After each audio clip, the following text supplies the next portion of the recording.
5 minutes. Thank you, Mr. Chairman. Mr. Burson, Secretary Johnson is quoted as saying that there were legal limits on his ability to do some background investigations. I think that was a really unfortunate phrase that he used, but let's you and I see if we can kind of demystify that a little bit. Do you agree that non-citizens who are not in the United States are not afforded any protections under the Fourth Amendment?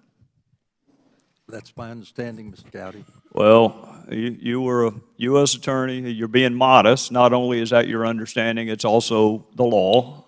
The Fourth Amendment does not apply to non-U.S. citizens who are not here any more than the Eighth Amendment applies to non-U.S. citizens who are not here.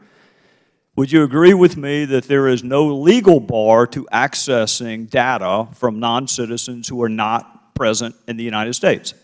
Absent a treaty to the contrary, that's my understanding, sir. Would you also agree with me that there is no legal right to immigrate to the United States? It's a privilege that we confer on people, but it is not a right.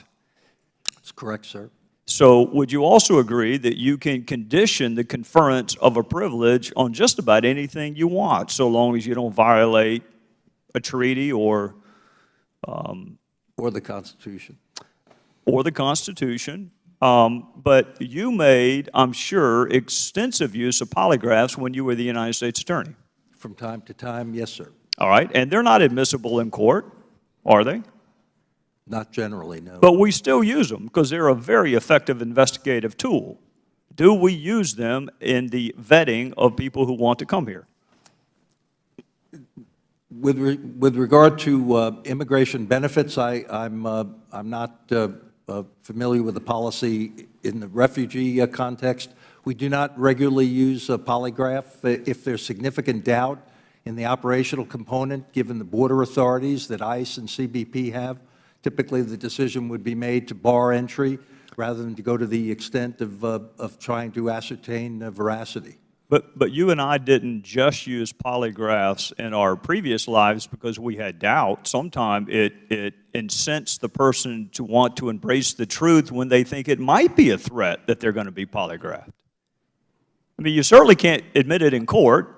So it's not only the result, deception or otherwise, it is the threat that you may be polygraphed that sometimes provides people with the incentive to either tell the truth or they need not apply in the first place, right?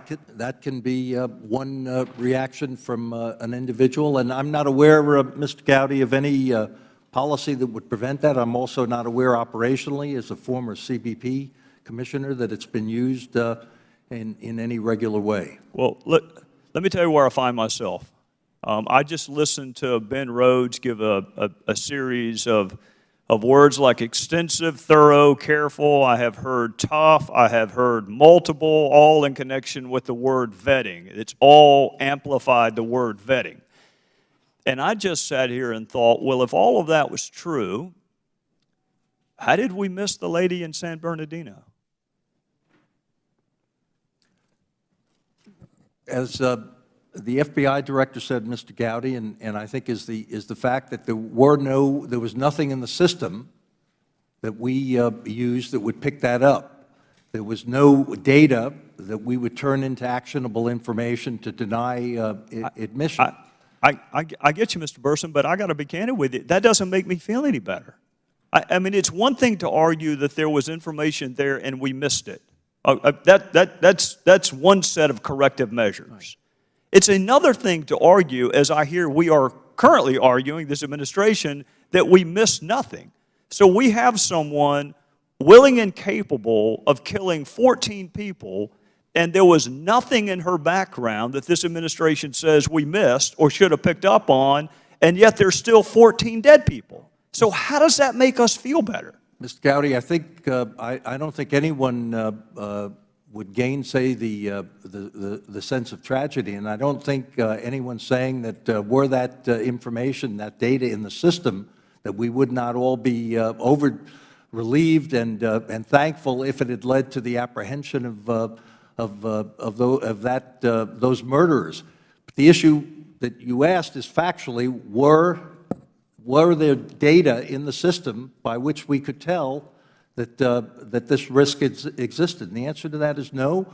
I think the inquiry that's being made here today is a valid one, as Director Rodriguez suggests, and that we need to actually look at this hard and long in terms of the utilization of means. I will say that there is no secret policy in DHS against the use of social media, and there is nothing in the privacy policy that would bar it for screening purposes. Well, it couldn't be because it doesn't apply to non-U.S. citizens. I'm out of time. I just want to tell you the dichotomy as I see it.